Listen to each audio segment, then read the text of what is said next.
ones that don't make it across them always thirsting. Is that? Thirsting. That's one of the. See, the idea is that only God can quench the thirst.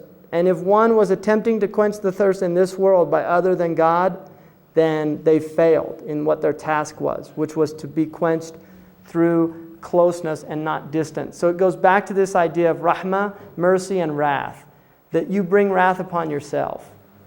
That's really the idea, that God is not punishing people to punish them. The people literally take themselves to their final destinies. That's very strong in the tradition. Now, some people will not abide in. There are people that leave it.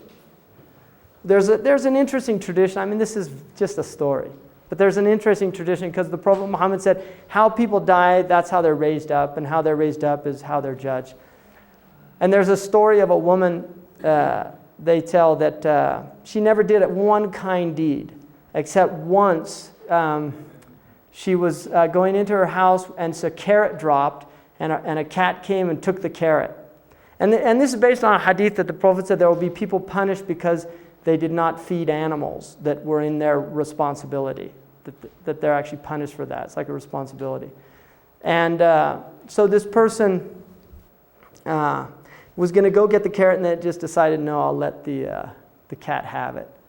And so they're in the pit of fire, and a carrot comes down. And so they hold on to the carrot, and they start getting pulled up out of the fire on this carrot. But then she looks down, and there's other people coming out holding on to her. So before you know it, there's a whole string of people getting pulled out of the fire because of this one carrot. And then she starts saying, "No, this is my carrot." And she slips and falls back in. So it's just giving you an idea of that people, how they are in this world, it's going to be confirmed in the next world, that they're miserliness. Now there is a hadith that a prostitute, and it's a sahih hadith, that a prostitute went to a well and got water up from the well. And she saw a thirsty dog.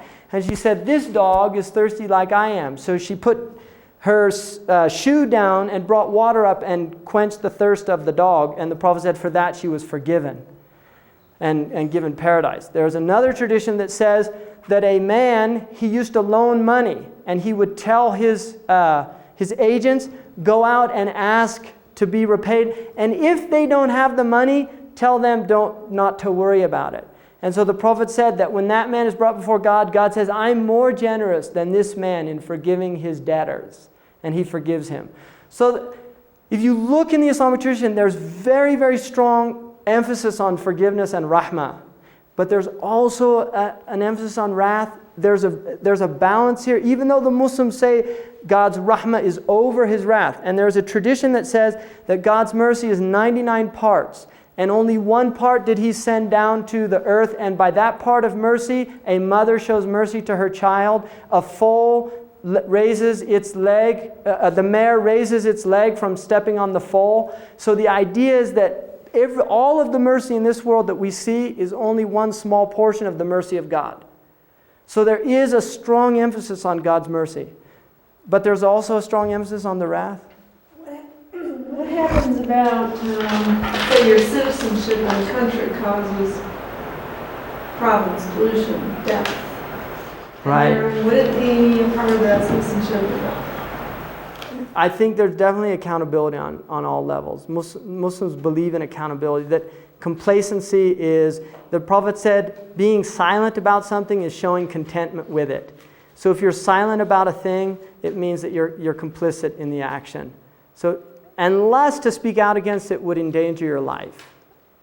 So there is an idea that people who feel that I can't, if I speak out, they're going to kill me or something like that, they're forgiven. Although the Prophet said the greatest jihad is to speak the truth in front of an unjust ruler. That is the greatest jihad. So there is definitely an idea of responsibility in one's actions and in what does. And politics is a problem.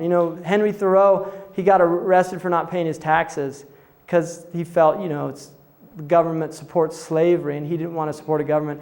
And they say that Emerson went there, visited him in the jail, and he said, "Henry, what are you doing in there?" And Henry said, "The question is, what are you doing out there?" that we do have a social responsibility.